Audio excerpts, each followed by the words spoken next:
people understand where we're going with this one? But people who say, I'm right now, in Fergus, I am a queer white woman, right? So whereas I may feel some sort of oppression as being queer, I might feel some sort of gender oppression as being female, but I also benefit from whiteness, right? So which struggle do I put myself in? And if I have this opportunity where I'm going to be allowed to do something because of my whiteness, do I just take it because that's what I needed and I felt oppressed in this way? Or do I stay to make sure that all the other queer people, all the other people, finding gender oppression, or also go with me? That's really an issue at the political level. Yeah. That happened with the GBLT. Where basically transgenders got left behind on a couple of bills. But the Occupy movement is unique in the sense that it is not politically,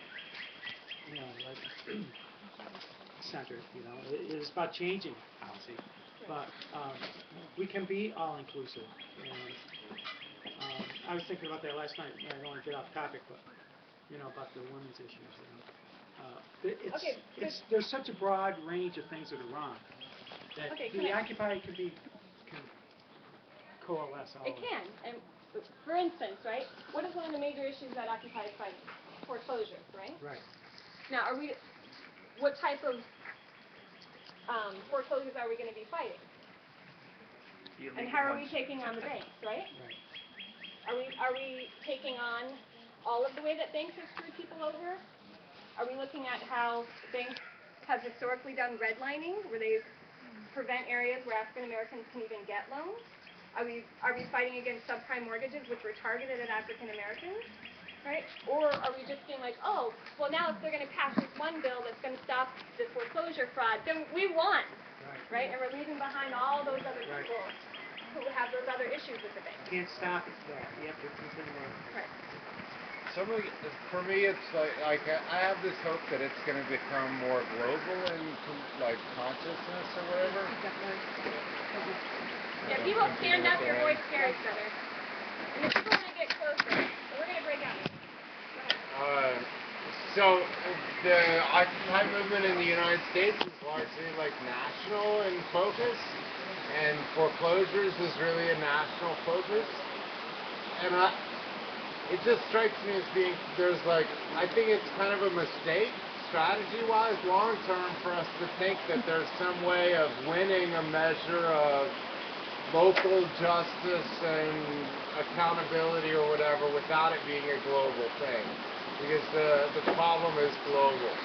So that's part of the way. I've heard, not in local occupations, but from friends who are involved in other occupations, of people saying straight up, we don't need to learn from the civil rights movement or whatever.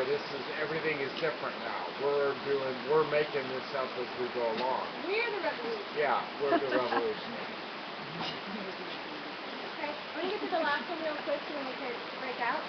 So we're going to be centered on the white. And then we're coming from the back. Want to read it?